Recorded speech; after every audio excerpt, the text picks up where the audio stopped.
Ramazan ayida kafirlarni o'zgardi. Bu din insonning samimiyatini bildiradigan sir, asrar va sabablar bilan to'lgan.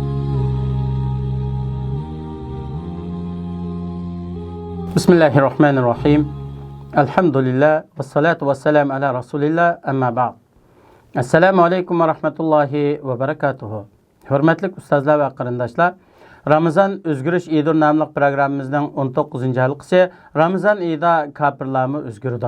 Bu din insonning samimiyatini bildiradigan sir, asrar va sabablar bilan to'lgan. Bu Allohning dini va Muhammad alayhisalomni barliq insonlarga dinni yetkazish uchun elchi qilib avatgan.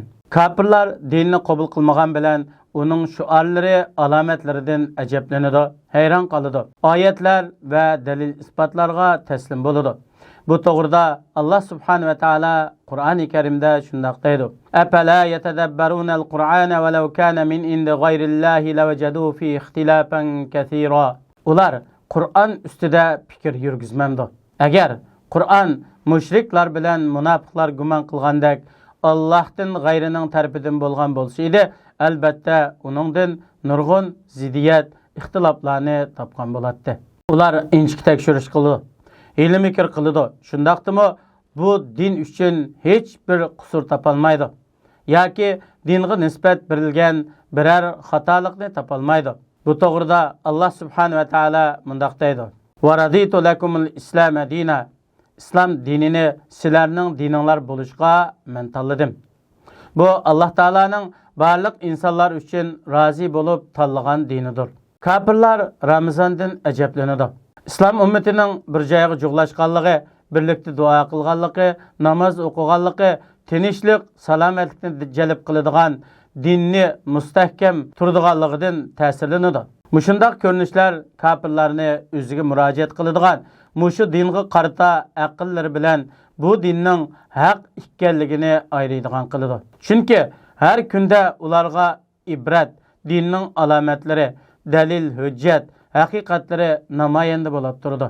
Ramazon oyi ularni hozirgi tashviqot va uchur vositalari orqali da'vat qilishning yaxshi fursatidir.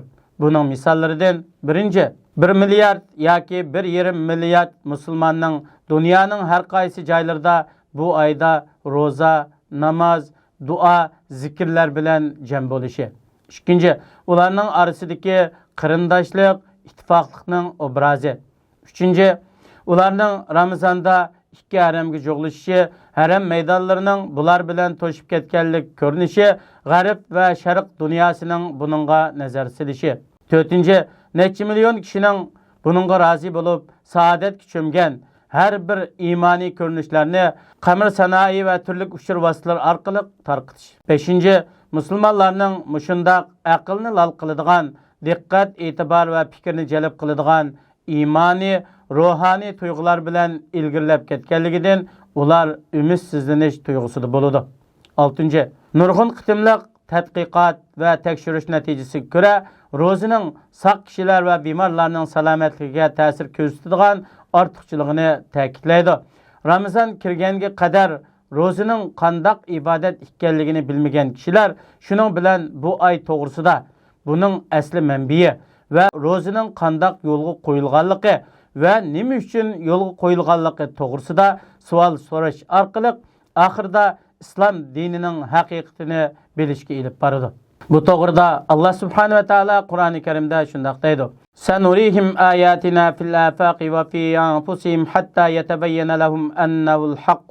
Awalam yakfi bi robbika annahu ala kulli shay'in shahid." Ularga biz taki ularga Qur'onning haq ekanligi aniq bo'lguncha osmon zamin atrofidagi va o'zlaridagi qudratimizga dalolat qiladigan alomatlarni ko'rsattirmiz.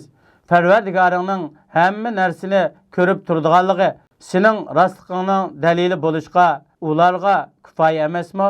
Alloh taoladan bizni siratul mustaqimdan iborat to'g'ri yo'lda mustahkam qilishini, abadiylik ne'mat bo'lgan jannatlarni rizq berishini, dunyoda haq ustida tavranmasdan mustahkam qilishini va oxirgi hayotimizgacha Allah'ın dinine davet kılış, Allah'ın dinini üstün kılış ve vatanimizni azad kılıp Allah'ın dinini erkin azade vatanimizde ada kılışga şerait yaratıp berişini ve bizni bununla sebepçi buluşni ve bunun için bizlerni hayatımızı takdim kılalaydıgan hakiki Allah yolunda özünü ataydıgan takvadar müminlerden kılışını sorayımız. Vesselamu aleyküm ve rahmetullahi ve berekatuhu.